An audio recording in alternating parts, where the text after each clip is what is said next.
Este va a ser nuestro 12º coloquio en Lima.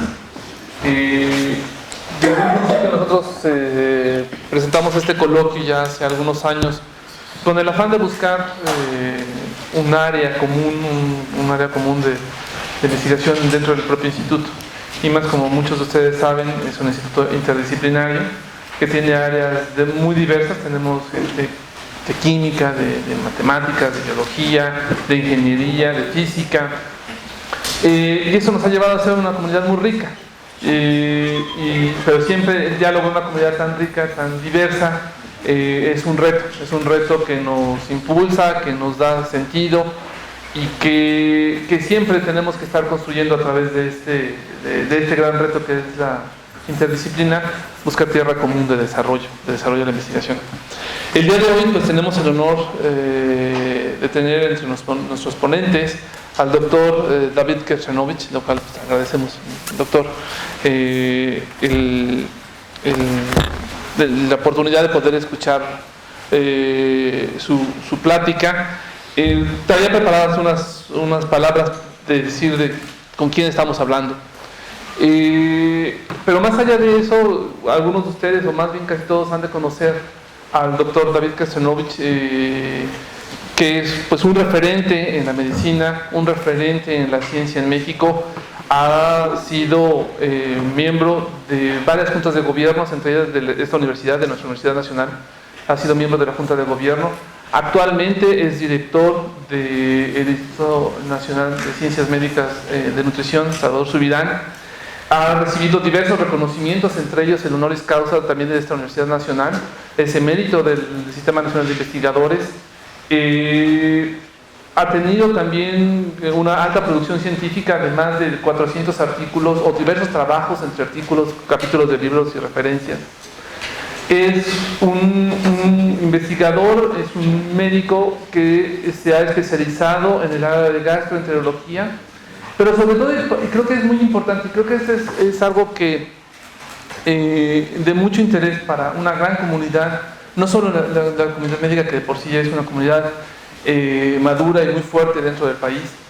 También ha hecho algo que parecía muy sencillo, pero hace 10-15 años, por favor, doctor, corríjame, se inició un seminario de interdisciplina en el área de biomedicina, el cual ha dado frutos muy interesantes, y es atraer a estas otras áreas de la ciencia, de las matemáticas, del cómputo, de la física, hacia la medicina, y cómo plantear o cómo resolver problemas que se encuentran en el área de medicina, que va desde salud, como todos conocemos, desde salud, desde cómo plantear un muestreo claro y contundente, hasta el poder modelar diversos fenómenos, tengo que poner esta palabra, que se vislumbran desde el punto de vista de la medicina a través de diversas técnicas o sistémicas.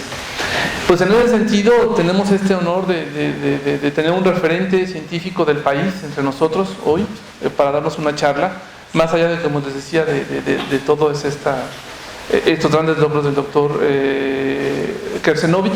Pues es un referente generacional para nosotros, y sin más, pues bueno, le agradecemos, doctor, su presencia en este foro, y pues por favor, muchas gracias. Muchas gracias. Ya tendría el micrófono por el... ya tengo. Sí, ya. Gracias. Muchas gracias por la invitación a estar aquí en el Limas. Déjenme decirles que para mí es muy especial estar aquí en el Limas, porque tengo muchos amigos aquí. No puedo señalar individualmente a todos, pero sí lo voy a hacer en el nombre de una persona con el cual tuvimos mucha amistad y que nos dejó hace poco, que fue Tim Minsoni. Y Tim fue un entusiasta de la idea que les voy a compartir. Les quiero contar una anécdota de entrada, y es que hace muchos años, estando en Boston, sentado en una cena, me tocó una gente de mucha edad, tenía 94 años al lado, y le preguntaba yo que cómo era que en Boston había tanta investigación en medicina. Y él me dijo, le voy a regalar un libro donde le voy a explicar por qué. Y al día siguiente que quedó de venir a la plática, no llegó, yo tuve que salir a dar una plática y dije, seguro se me olvidó. Regresé, me dijeron que me había venido a buscar y que traía el libro. Y en el libro describía la historia del MIT, que todos ustedes deben conocer lo que es el MIT, y entonces decía que el MIT estuvo a punto de desaparecer el Instituto de Tecnología en Boston. Pero entonces se afilió con el hospital, con el Mass General, y empezaron a trabajar el MIT y el Mass General en forma colaborativa. Y empezaron con un seminario como el que hemos echado a andar nosotros. Y les tomó 10 años del seminario hasta que MIT y los médicos se pudieron entender y pudieron empezar a desarrollar proyectos de lo que hoy es el MIT. El segundo punto muy importante es que si ustedes analizan los premios Nobel de Medicina, nada más un 30% de los premios Nobel de Medicina son médicos. El otro 70% son matemáticos, son físicos, etc., que logran esa colaboración entre medicina y estas ciencias duras. Entonces, cuando me invitaron a dar esta plática, yo decidí escoger modelos de matemática. No voy a hablar de matemática, seguro, porque aquí sería peligrosísimo. Pero, aunque sí traen unas ecuaciones, pero de cómo las matemáticas nos ayudan a entender a nosotros los médicos una serie de fenómenos que si no, no lograríamos entender. Quizá en la práctica cotidiana hacemos cosas los médicos que no sabemos de dónde vienen atrás, pero vienen atrás mucho de la aplicación de matemáticas. De tal manera que yo veo aquí muchos jóvenes y yo lo que les diría es lo siguiente: cuando yo estudié medicina no quería saber de matemáticas, nada, era como tabú, pero después empieza uno a entender que la física y las matemáticas son un componente muy importante, sobre todo si se quiere hacer investigación. Entonces, en esta primera diapositiva, lo que mencioné aquí es que ¿qué es un modelo matemático? Y un modelo matemático es una representación matemática de un fenómeno, es su análisis teórico y numérico para entender los mecanismos que rigen algunos de los fenómenos que suceden en medicina. Y yo les voy a poner algunos ejemplos de medicina en donde el modelaje matemático ha sido muy importante. Pero la otra parte clave en el asunto es que este modelaje permita una implementación computacional para poder realizar simulaciones y que de esas simulaciones nosotros podamos aprender en la aplicación de la medicina cotidiana. Tiene dos hechos, sin embargo, yo creo que le tengo que señalar aquí,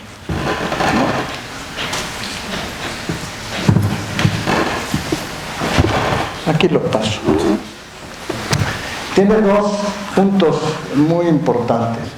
Uno es un interés académico, que es el conocer lo que es el modelaje matemático, y uno que es un interés práctico para los médicos, que es dotar de una herramienta informática que permita predecir el comportamiento de los fenómenos biológicos y tomar decisiones de control. Entonces, la primera pregunta es, ¿en qué lo podemos aplicar? Y yo creo que lo podemos aplicar prácticamente en todos los procesos biológicos. Hace unos momentos me decían, la medicina está llena de incertidumbres, porque nunca dos pacientes se comportan iguales. Y sin embargo, es precisamente esa cantidad de incertidumbres lo que permite la aplicación del modelaje matemático.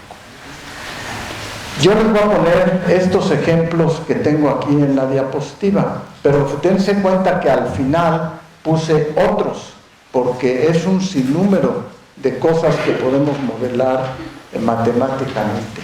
Yo les voy a poner unos ejemplos de farmacocinética, de planificación y evaluación de planes de control y de prevención de enfermedades, el impacto económico de algunas de las medidas sanitarias con modelajes matemáticos, la epidemiología, y voy a usar como ejemplo la epidemia de la influenza que hubo en México, donde fue muy importante el modelaje matemático de la epidemia y que ha sido también muy importante en otras epidemias, y es parte de lo que hace predecir que nos vendrán seguramente otras. Y el control y análisis de experimentos clínicos, que con el descubrimiento y los avances de la señalización, de biología y de los genes, se ha vuelto un componente indispensable para el desarrollo de la investigación. Entonces, puse esta diapositiva. El médico está buscando poder comprender alguno de esos fenómenos. Y busco una luz, ahí está en la cerradura. El primer ejemplo que les voy a poner es un ejemplo que tiene mucha utilidad práctica y que probablemente es un ejemplo muy sencillo de lo que puede suceder. Y es cuando unos pacientes tienen un cáncer de próstata, porque yo quería mostrar un ejemplo sencillo para comprender qué significa el modelaje matemático. Entonces, el enfermo que tiene un cáncer de próstata, le podemos nosotros dar andrógenos para tratar de suprimir la actividad del cáncer de próstata, o le podemos no dar andrógenos y usar otro tipo de tratamiento. Pero lo importante es que dentro de esas células tumorales hay una población de células que es dependiente de los andrógenos y tiene otra población de células que es independiente de los andrógenos. Entonces los andrógenos cumplen dos funciones a la hora que se van a tratar. Uno es que puede facilitar, otro es que puede inhibir. Y aquí no me voy a meter en detalle, pero aquí es donde ustedes empiezan a modelar el poder decir qué tantas cantidad de estas células, y meten otros componentes como son la determinación del antígeno prostático. Entonces, por una parte usan el antígeno prostático, por otra usan la población de células que es dependiente, la otra que es población independiente, y luego hay tres modelos que son en particular los que diseñan los matemáticos y que hacen comprender el fenómeno biológico. Una ecuación en la cual ponen la situación del paciente que tiene cáncer de próstata, que no ha recibido ningún tratamiento y que tiene esta población de células. Después, cuando empieza a recibir andrógenos, y entonces viene esta ecuación, y finalmente en el paciente que recae al tratamiento con andrógenos. Entonces, lo que a mí me interesa más que mostrarles el modelo matemático es cómo se puede predecir con matemáticas el tipo de respuesta que va a tener el paciente. Y eso se los voy a mostrar en dos diapositivas.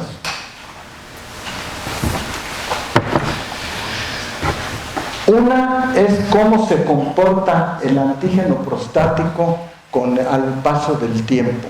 Cuando un paciente recibe,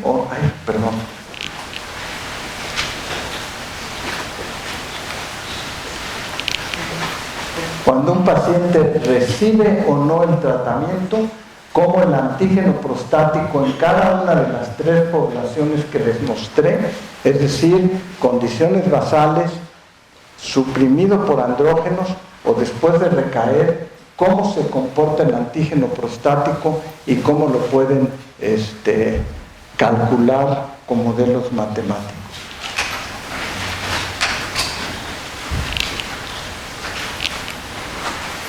Y eso finalmente lleva al desarrollo de un modelo que la parte importante es que tiene un modelo de personalizado, donde se aplica el modelo matemático, se optimiza el tratamiento hormonal y finalmente nosotros como médicos ya no comprendemos el proceso matemático que vino atrás. Lo único que hacemos es aplicar ese conocimiento. Pero ese conocimiento que a veces ven en el inserto de un medicamento viene de un modelaje matemático que predice cómo va a responder o no el paciente. Ese es el ejemplo que yo puse como más fácil de entender la aplicación de modelos matemáticos. Ahora voy a pasar a una cosa que me toca a mí mucho más directamente, que es hepatitis. Y en hepatitis les voy a mostrar desde cómo nos ayudó a encontrar tratamientos hasta tomar decisiones de políticas de salud, el modelaje matemático. Y ahí fue cuando yo me empecé a interesar en lo que tiene que ver con modelaje matemático. Cuando se descubre el virus de la hepatitis C, no sabíamos cómo se comportaba el virus. Igual puede haber pasado con el HIV, seguro, pasó con el HIV.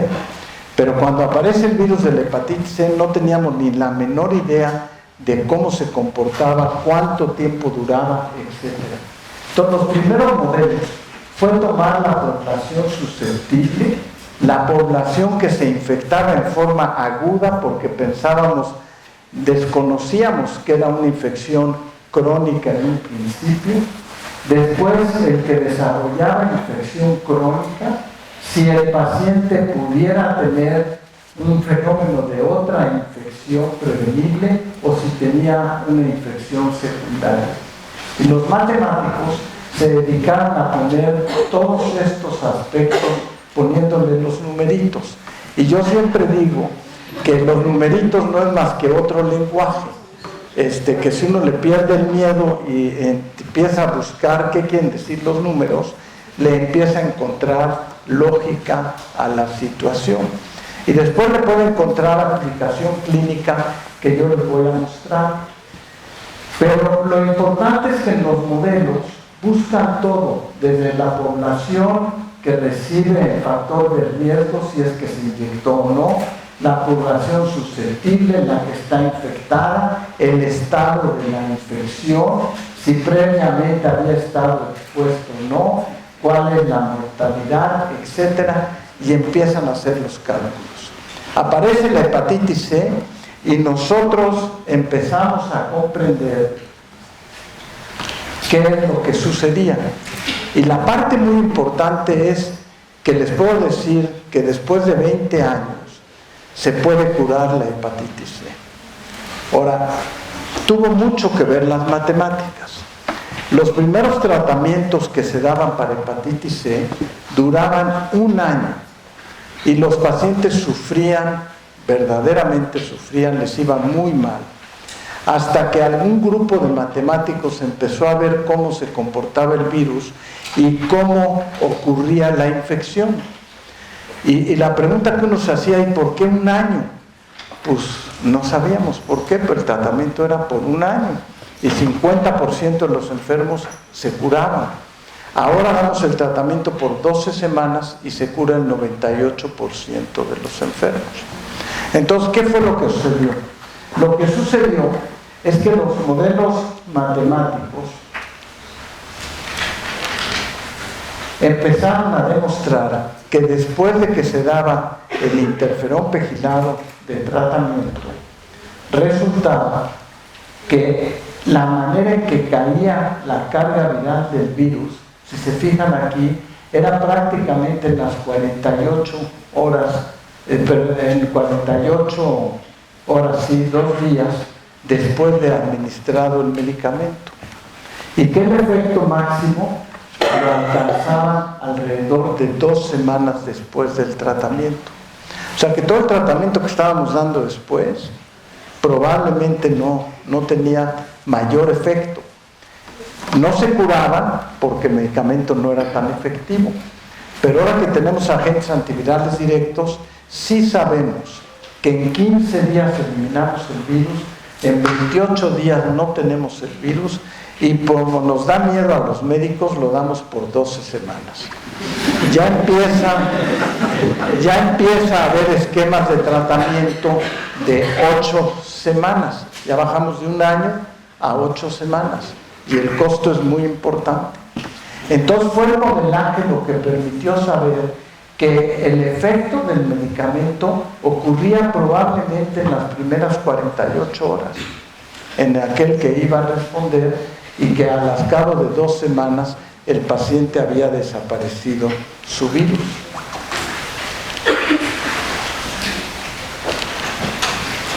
Y vean qué interesante. Resulta que en la medida que se le daba el tratamiento,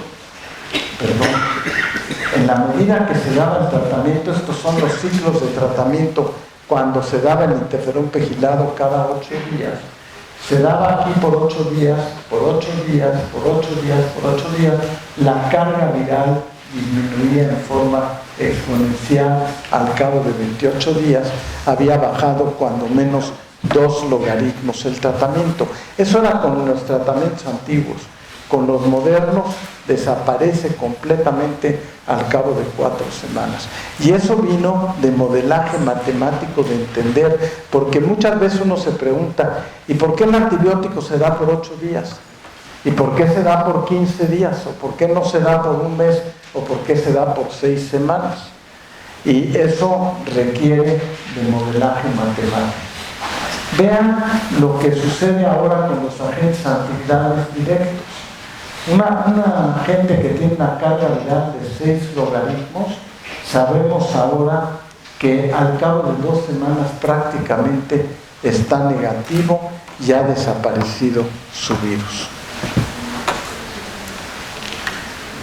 Ahora, esto sería suficiente para poder decir que es útil el modelaje matemático, pero en el caso de la hepatitis sigue todavía más. Fíjense esta diapositiva que retrató mal, pero que en esta línea que está aquí, que casi no vemos gris, nos dice que la mayor parte de los casos que se detectan en México ocurren muy tarde, ocurren entre los 50 y 54 años de edad, mientras que en otros países se detectan más temprano. Es decir, el virus se ha quedado más tiempo y nos hemos tardado en diagnosticar. Pero el problema se vuelve más complejo, porque una gente que tiene una infección por virus de hepatitis C, resulta que no nomás es tener la infección, sino que es una enfermedad que dura 20 o 40 años a partir de que la gente se expone, y una de las características es que va haciendo más fibrosis. Entonces empieza sin fibrosis, tiene fibrosis leve, fibrosis moderada, fibrosis avanzada y finalmente tiene cirrosis. Muchos de los casos que nosotros diagnosticamos, los diagnosticamos en fases avanzadas cuando tiene cirrosis. Entonces un enfermo que tiene hepatitis C tiene muchas variables. No nomás es decir tiene hepatitis C, sino que puede tener hepatitis C y tener F0, no tener fibrosis, o tener F3 y tener una fibrosis avanzada. Se comportan igual las 2 poblaciones que tiene hepatitis C, si tiene fibrosis 0 o 1, o si tiene fibrosis 3, definitivamente no se comportan igual. Y entonces aquí entra, le puedo dar un poco, sí la alcanzan a ver, un poco de foco. Entonces ahí es donde empieza de nuevo el modelaje matemático, porque aquí incluye otras variables. Ya no nomás es que el paciente tenga hepatitis C, sino que el paciente puede tener fibrosis 1, fibrosis 2, fibrosis 3, o puede tener cirrosis hepática. Pero además el paciente puede tener varices esofágicas, encefalopatía hepática o un carcinoma hepatocelular. Y el paciente puede requerir un trasplante hepático y el paciente puede fallecer o puede tener retención de líquidos. Entonces, Todo esto hace que no sea una enfermedad homogénea. Es una enfermedad que tiene muchas variables. ¿Cómo podemos predecir qué es lo que va a pasar con la población que tiene hepatitis C? La única manera que podemos predecir a los años por venir es poniendo todas estas variables dentro de un modelo matemático que permita analizarlo. Y yo les voy a mostrar los resultados del análisis, no el proceso mismo de cómo se desarrolla el modelo matemático. Vean aquí cómo se calcula a nivel de población con el modelo matemático que les mostré, qué es lo que va a suceder de aquí al año 2030, a pesar de que tengamos o no el tratamiento y el costo que va a tener para el sistema de salud por países. Aquí, por ejemplo, les muestro lo que pasa en México. Tenemos ya los medicamentos.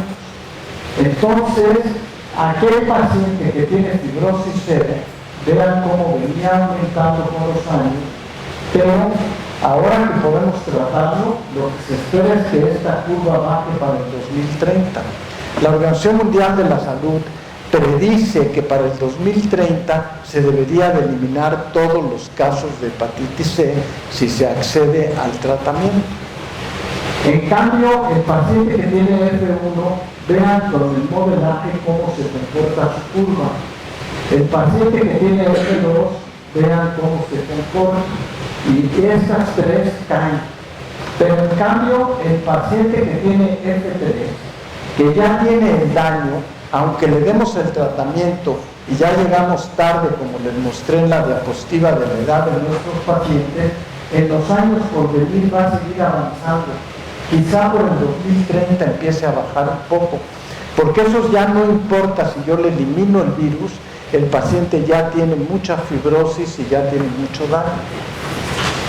Si el paciente tiene cirrosis, lo que vamos a ver es que van a aumentar los casos de cirrosis y el costo para la población en los años por venir, porque muchos ya estaban infectados desde ahorita a pesar de haber recibido el tratamiento.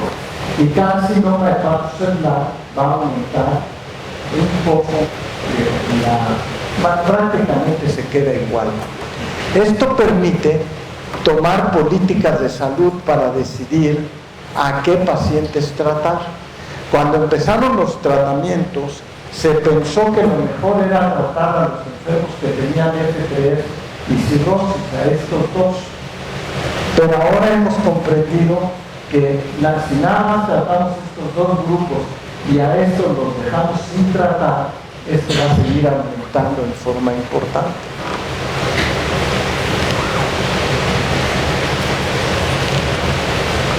Y esto es lo que se supone que pudiera pasar para el 2030 en México.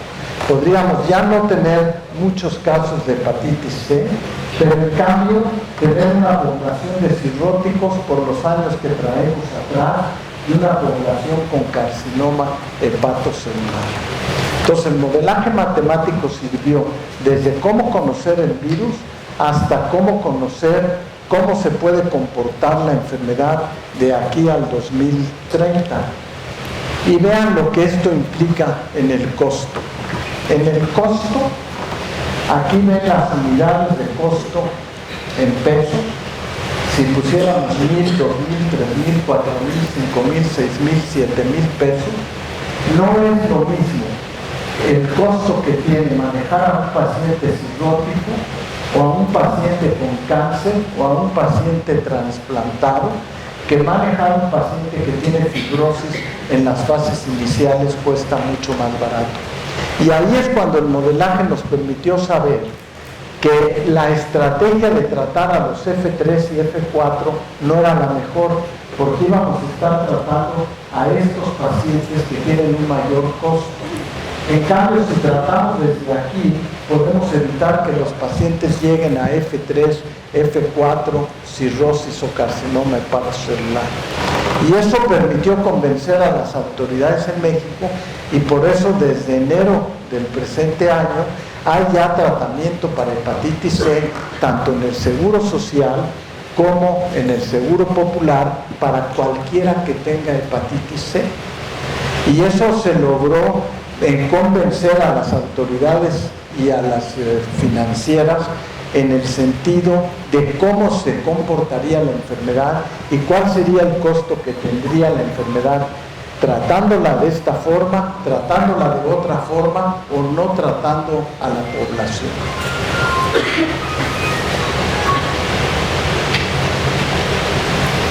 Y vean esta que es mi última diapositiva de hepatitis C.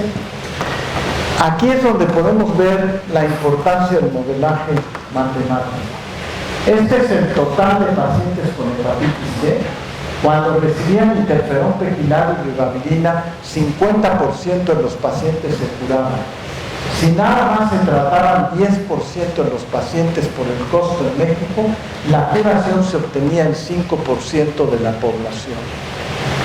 Con los agentes antivirales directos, este es el total de pacientes, pero si nada más se trata el 10% de la población, el impacto era del 9%.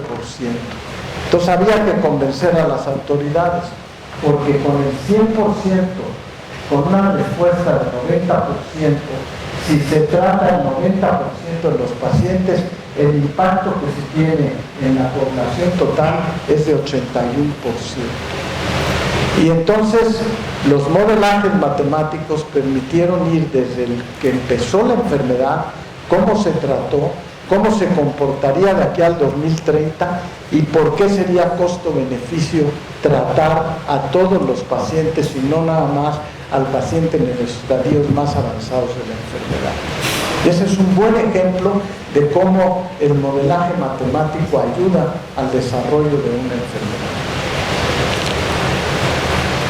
Déjenme mostrarles en unas diapositivas de qué sucedió con la epidemia de influenza en México y cómo fue que los modelos matemáticos ayudaron a tomar decisiones de políticas de salud en lo que sucedió. Todos ustedes se van a acordar de los datos que les voy a mostrar dentro de unos momentos. Cuando empezó la epidemia, los datos eran muy irregulares, de tal manera,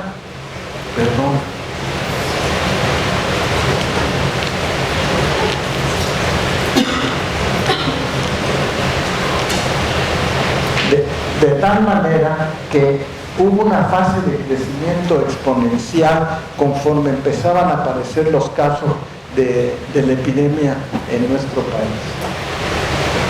Los modelos matemáticos permitieron predecir cómo estaba ocurriendo el crecimiento de la epidemia, pero además ayudaron a predecir cuál iba a ser la duración del brote y cuál iba a ser la prevalencia. Y permitieron examinar el ajuste a posteriori para entender el efecto de las medidas de control. Y eso nos ha ayudado, si vuelve a aparecer otro brote, para poder saber cómo se va a comportar una epidemia, en este caso, una epidemia de influenza.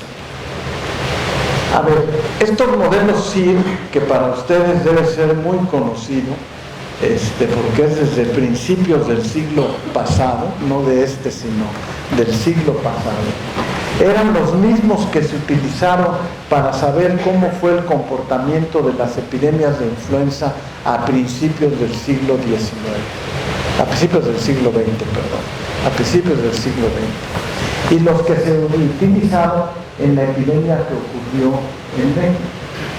Y esto lo que hacía es que estos modelos estiman el número teórico de personas susceptibles de enfermedad. Se parece un poco a lo que les mostré en hepatitis.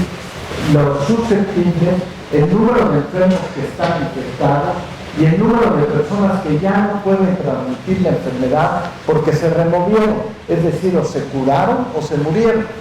Quién sabe cuál de las dos, pero para los matemáticos implica que quedaron removidos. Estos modelos parten de unos supuestos básicos, que son que la población es homogénea y de tamaño fijo, lo cual se cumplía porque teníamos una población fija en el país, que cada individuo solo puede pertenecer a un conjunto infectado, susceptible o removido, que la interacción es aleatoria, y fíjense en este punto, y que no hay una intervención externa que cambie la tasa de contacto de la población. Eso no se cumplía, porque sí había intervención para tratar de controlar la epidemia de influenza. Se asumió que la población por estado, esta N, esta sí la puedo explicar porque es sencillo,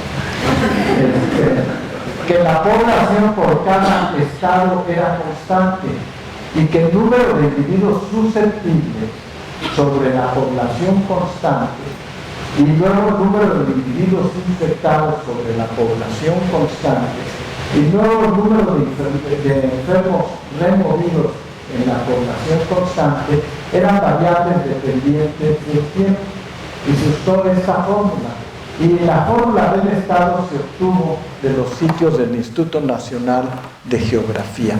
Pero había una cosa, y la cosa es que sí había una intervención externa que podía cambiar la tasa de infección. Ahora, con todo eso, hubo varias etapas y el análisis se tuvo que hacer fraccionado por distintas etapas, porque no era homogéneo el comportamiento de la epidemia de influenza. Aquí vienen cuando empezó, el 11 de marzo del 2009, empezó la alerta epidemiológica alrededor del 15 de abril, en que se supo la alerta epidemiológica.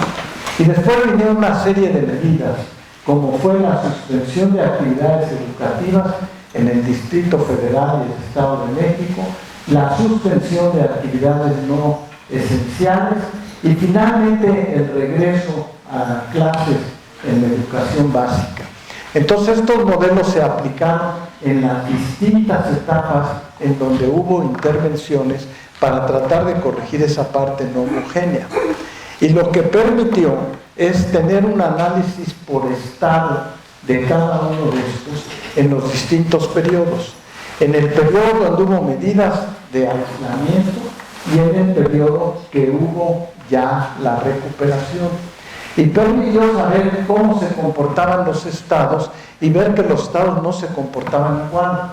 Por ejemplo, si agarro aquí el Distrito Federal, ustedes pueden ver que con las intervenciones disminuyeron, pero en cambio en Chiapas teníamos más casos. Entonces la toma de medidas se tuvo que hacer, no sucedió lo mismo en toda la República. Se comportó distinto en varias de ellas, pero se pudo predecir por cada estado lo que estaba pasando, poniendo los infectados, los susceptibles, los removidos y la población que tenía cada uno de los estados y calcular qué fue lo que sucedió. Y eso es lo que permitió decir, pues se suspende la alerta. Ahora, hay muchas discusiones si estuvo bien o estuvo mal, es otra cosa. Pero el modelaje matemático fue lo que permitió la toma de decisiones en el manejo de los fenómenos.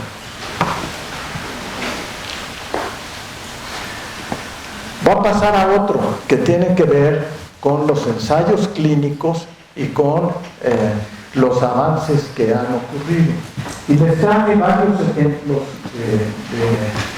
de ellos. Aquí tenemos, por ejemplo, un factor nuclear, PPAR gamma, que está aquí. Y estos son las vías de señalización de las células estelares que producen fibrosis. Y esto es cómo se comportan. Y aquí no lo alcanzamos a ver bien en la foto, pero hay rombos, hay circulitos y hay cuadraditos. Y los rombos quiere decir que es un componente de señalización intracelular y los otros son componentes de señalización extracelular. Y resulta que cada uno de los que ustedes ven aquí, caspasas, distintas señales, es en lo que se ha identificado de cómo una célula estelar se activa para producir fibrosis. Y entonces los investigadores desarrollan estos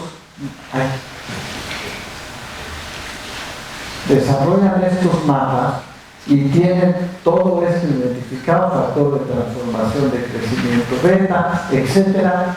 Y el modelo matemático consiste en poder meter todo esto, Lo que está en verde es que estimula y lo que está en rojo es que inhibe. Entonces, dentro de toda esta maraña, ¿cómo poder descifrar cuáles son los blancos terapéuticos para tener el desarrollo de nuevos tratamientos que les voy a mostrar dentro de unos momentos? Aquí tenemos otro, que es de nuevo con el PPAR gamma, el receptor nuclear, y vean aquí un poco más simplificado cómo se logra de todo lo que les mostré anteriormente ir simplificando y quedarse con algunos puntos que son los esenciales y que representan posibles blancos terapéuticos.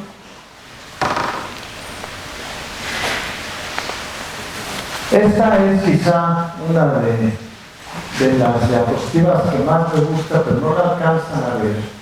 Pero es, de nuevo, en el proceso de fibrosis, la identificación de vías de señalización, pero que ahora han llevado al desarrollo de drogas antifibróticas.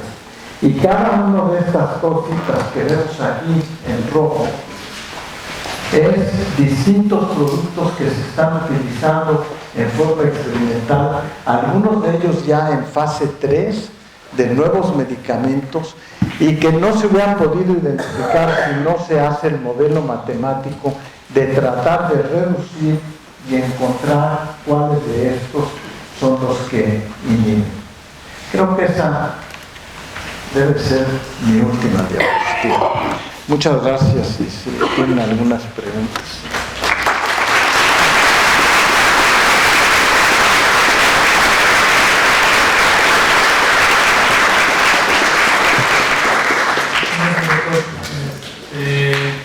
Comentarios, dudas,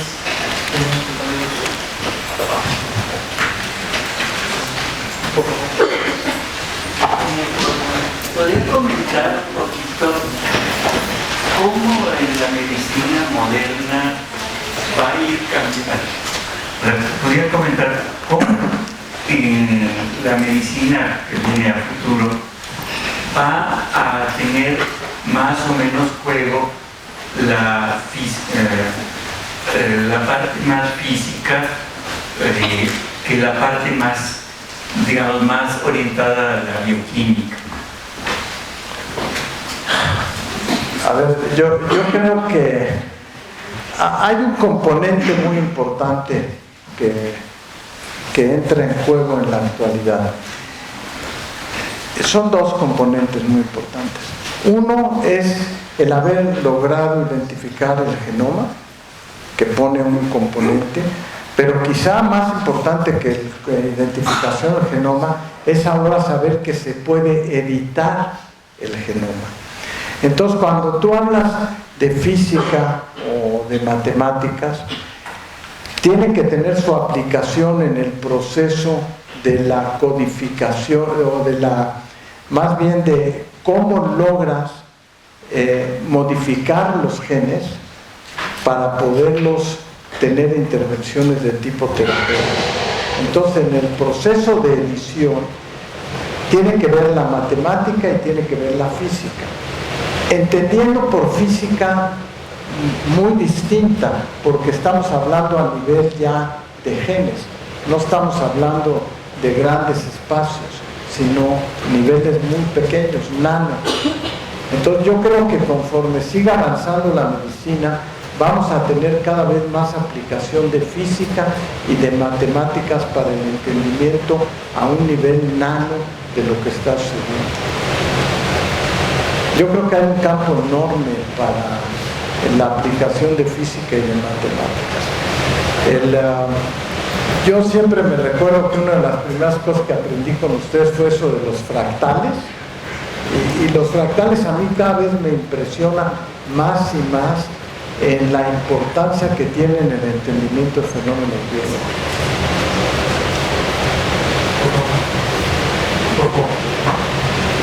Bueno, quisiera preguntarle cómo ve más que nada la reacción de las autoridades sanitarias, tanto en el país como en el mundo, porque en el 2009 me parecía, a algunos de nosotros nos parecía que bueno, cuando el problema se desborda y realmente la cosa es muy urgente, entonces como que ven hacia todos lados y ven las diferentes áreas de la ciencia y que pueden ayudar, pero en otras circunstancias pues como que tiende a olvidárseles.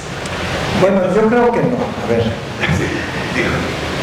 la epidemia de influenza que ocurrió en México ya venía siendo casi predecible con modelos de lo que iba a pasar.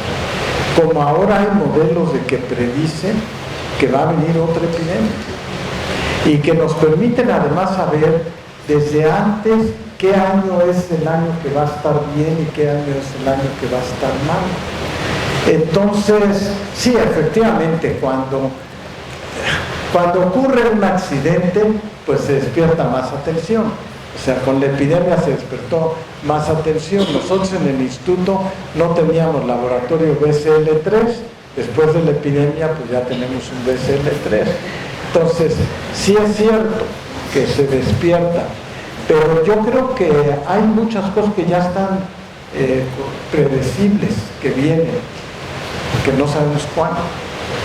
Sí, claro, a nivel de la comunidad médica en general también me imagino que sí, pero a nivel de quienes toman las decisiones más globales, también siempre que sea el caso. Pues yo creo que sí, porque a ver, déjame comentar. El médico común y corriente que atiende enfermos nada más, en fuera de instituciones, pues vio venir la epidemia y no sabía ni por dónde, por qué se iba a parar las actividades, etcétera. Pero sí había en el fondo una explicación de por qué suspender las actividades. Aunque insisto, lleva mucho motivo de discusión porque algunos piensan que sí, otros que no, pero en base a la interpretación de esos modelos. Incluso Tim, que en paz descanse, publicó un artículo muy interesante acerca de los comportamientos matemáticos de la epidemia. Gracias.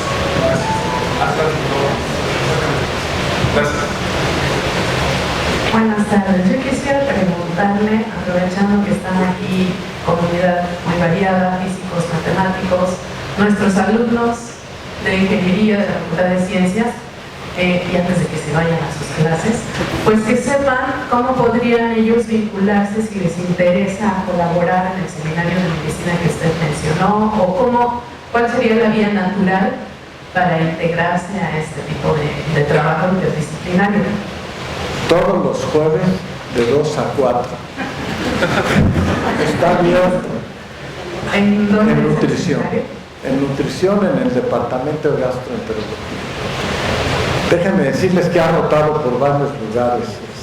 Ha estado en la torre de ingeniería, ha estado en el hospital general, ahorita está en nutrición.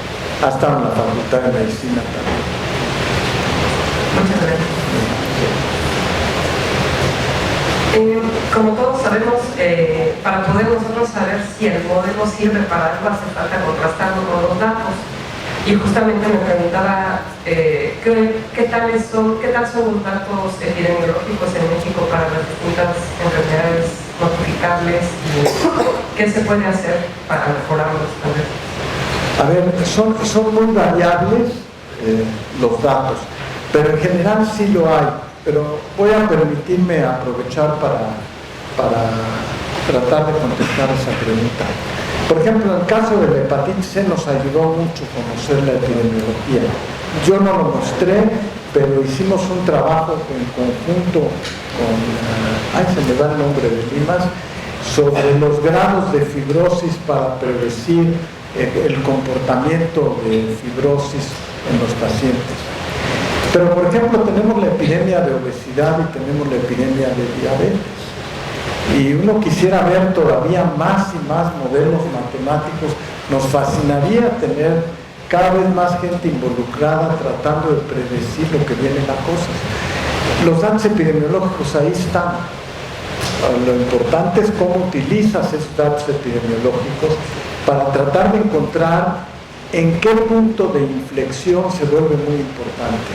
Voy a tocar, y me recuerda muy bien mi plática que Yo di una plática en Limas hace años, fue la vez que vine a Lima, y hablábamos del contagio social, hablábamos de cómo predecir el contagio social en el desarrollo de la epidemia de obesidad.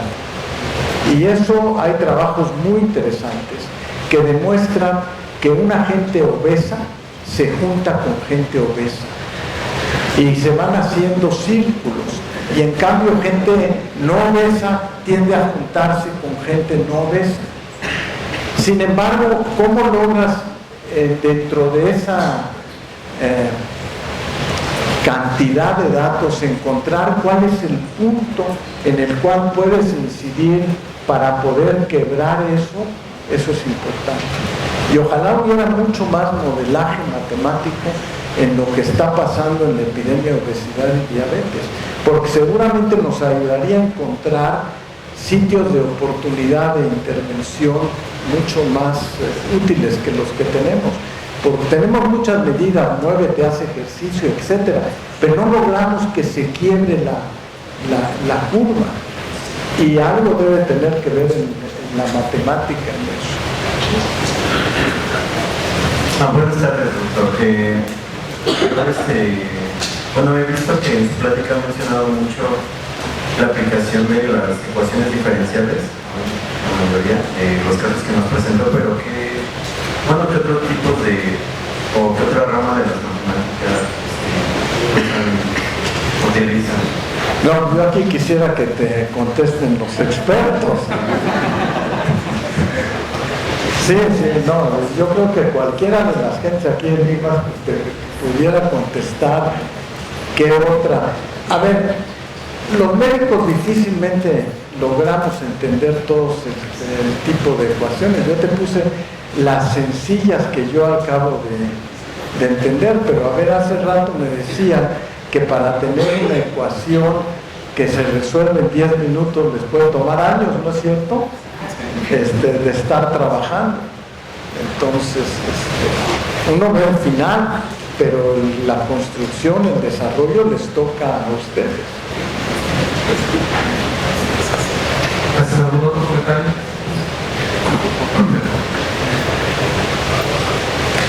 Con respecto a la formación de los médicos actuales, si uno se remonta a la manera como un joven elige estudiar la carrera de medicina, mucho tiene que ver con las etapas finales de la educación preparatoria. Entonces, esa orientación hacia lo médico biológico que lo va separando del campo físico-matemático, ¿se puede contemplar modificar esto? ¿Podríamos esperar en el futuro tener médicos matemáticos? Sí, pues sí sería lo ideal. A ver, los investigadores que logran los grandes avances en medicina, médicos, le entienden muy bien a la matemática y le entienden muy bien a la física. Llega un momento en que pues, le vas entendiendo. Si no avanzas mucho en investigación. Hablo de descubrimientos de vanguardia, no nada más de interpretación de fenómenos. ¿Pero formarlos en el aula? Pues sí, lo ideal, si a mí me preguntas ahora atrás, yo hubiera querido que me dieran más matemáticas y más física.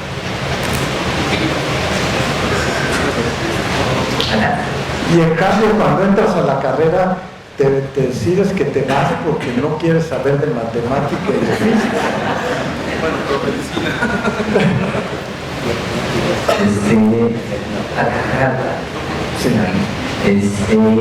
tengo una pregunta sobre una de las conclusiones a las que he llegado en la parte de implementación de los tratamientos. O sea, lo que dijo de que era preferible aplicar el tratamiento en las fases iniciales de la enfermedad. Y digo, en otra conferencia también había escuchado que la investigación también se enfoca a eso, o sea, la investigación se enfoca a tratamientos crónicos y muchísimo menos a casos terminales, o sea, porque es un poquito más difícil. No, fíjate que quizá lo expliqué mal y me faltó tiempo. Desde el punto de vista de gobierno, te resulta mucho mejor tratar a todos desde las fases iniciales porque te va a dar el costo-beneficio. Desde el punto de vista médico, cuando tú tienes un tratamiento que empieza, se lo quieres dar rápido al que está más avanzado de la enfermedad, para tratar de que no se muera. Pues sí, de que no se muera, o que no desarrolle cáncer o no desarrolle cirrosis. Entonces, desde el punto de vista médico, tu primer instinto es decir, yo se lo doy a los que están más avanzados. O desde el punto de vista de beneficio económico, global, viendo a futuro, el que tiene que hacer la política de salud, le conviene dárselo a las etapas más tempranas para evitar que avancen en las etapas más tardías. Entonces el modelaje te ayuda para predecir los dos tipos de poblaciones y depende de quién tiene que tomar la decisión. A ver, te voy a poner un ejemplo, quizá va a ser más fácil de entenderlo. En la actualidad hay vacuna para hepatitis B. Todo el mundo debería estar vacunado para hepatitis B. ¿Cuántos de aquí están vacunados para hepatitis B? Bueno, pues un buen número, pero también hay un buen número que no está vacunado para hepatitis B. Bueno, las autoridades tienen que decidir qué hacen, porque no les alcanza para vacunar a todos. Entonces, ¿qué han hecho en el mundo? Hay lo que es la vacunación universal de los niños. Entonces, todos los niños que nacen se vacunan. Actualmente ya hay 17 generaciones de niños vacunados para hepatitis B. Cuando lleguen adultos, todos van a estar vacunados. Pero eso no quiere decir que el resto que no está vacunado aquí de adultos no se pueda vacunar él como persona, que le cuesta 300 pesos. Pero el que tiene que decir voy a vacunar a 120 millones de gentes, empieza por vacunar a todos los niños.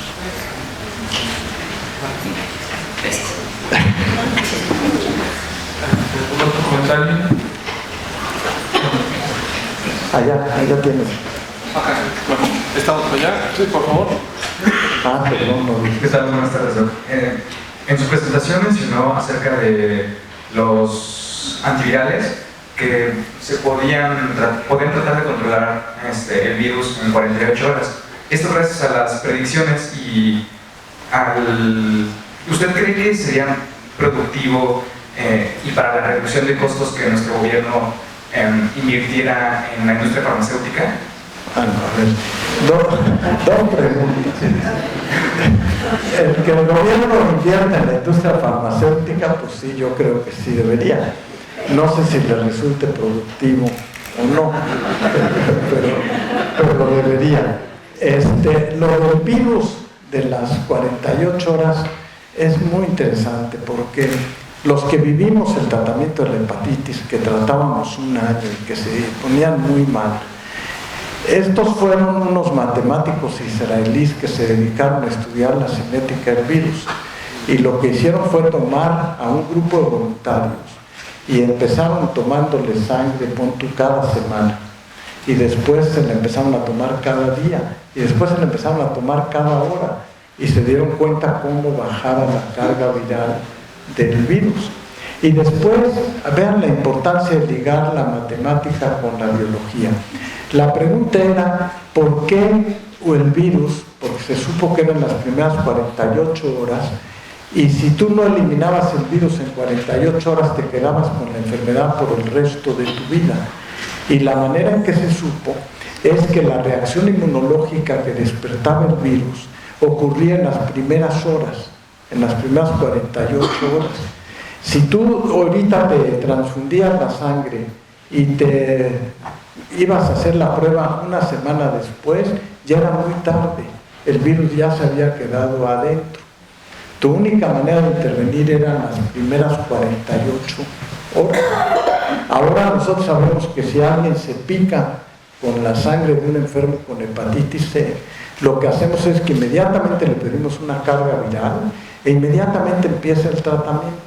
No se espera más de 2 días después de que se picó para empezar. Entonces eso permitió entender el fenómeno inmunológico de cómo se eliminaba el virus. Y una vez entendido cómo se eliminaba el virus, se pudo empezar a diseñar tratamientos contra el virus. Y esos son los tratamientos efectivos. Pero todo salió de un modelaje matemático de entender cómo se comportaba el virus. Gracias. Por favor. Sí, gracias. Quisiera comentarle al joven estudiante algunas de las técnicas que hemos estado utilizando en aplicaciones de problemas médicos. Ahora, a nivel, por ejemplo, del fémur, bueno, tiene una cierta longitud, pero también a una escala menor está compuesto con osteomas. En nuestro trabajo hemos podido modelar lo que serían las propiedades del hueso a partir de conocimientos de la microestructura y de las propiedades de sus componentes, de la hidroxapatita y el coraje. Y lo que aplicamos pues es, bueno, tenemos un sistema de ecuaciones diferenciales parciales.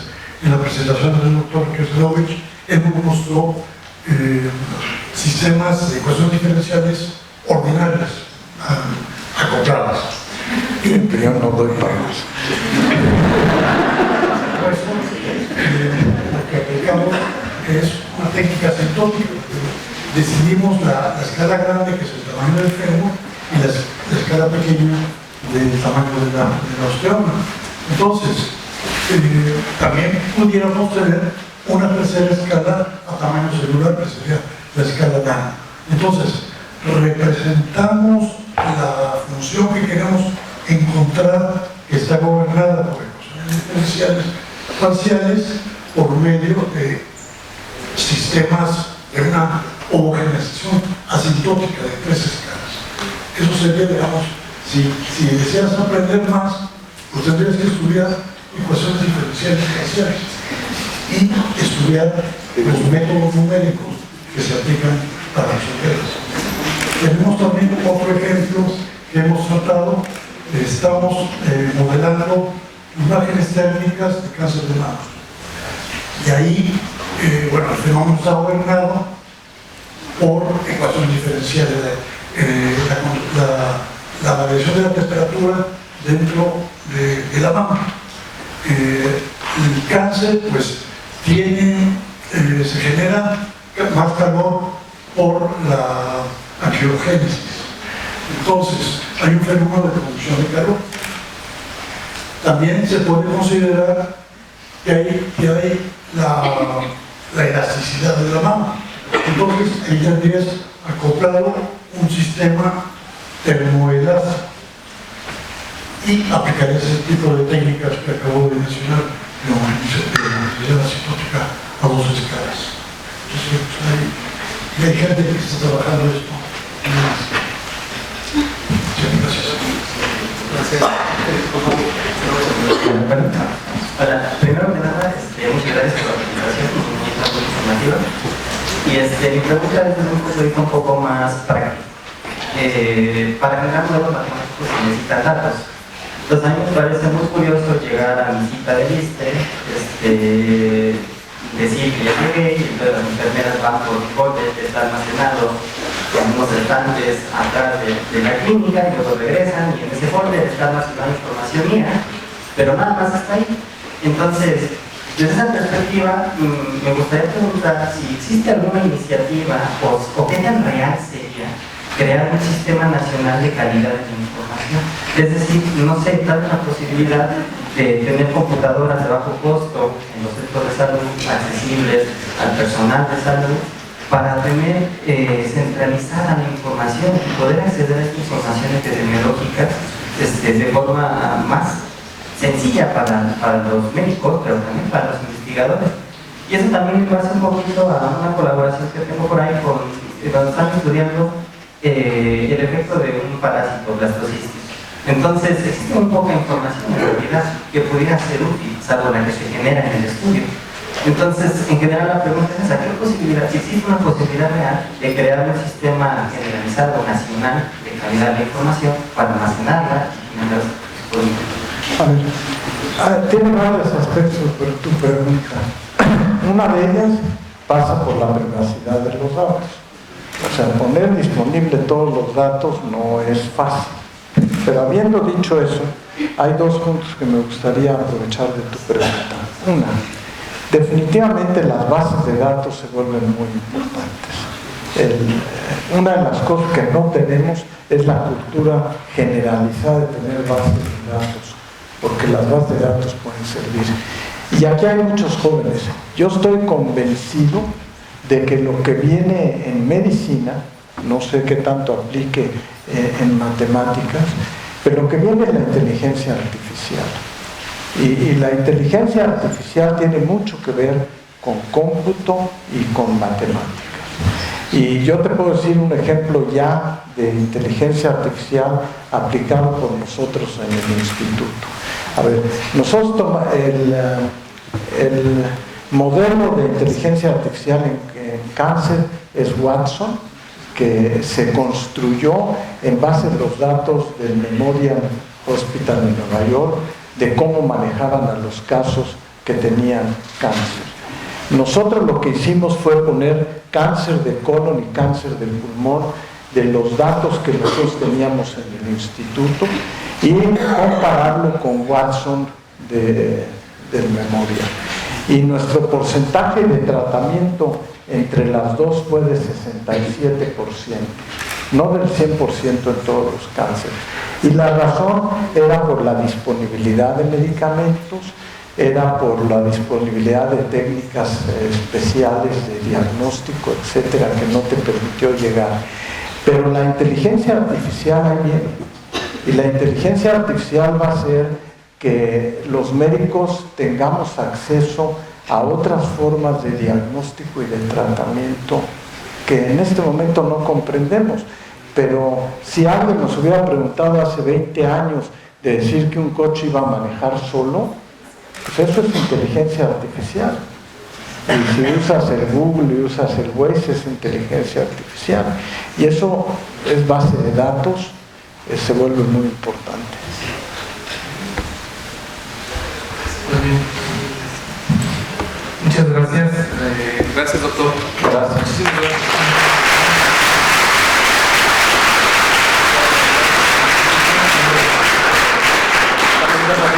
Un reconocimiento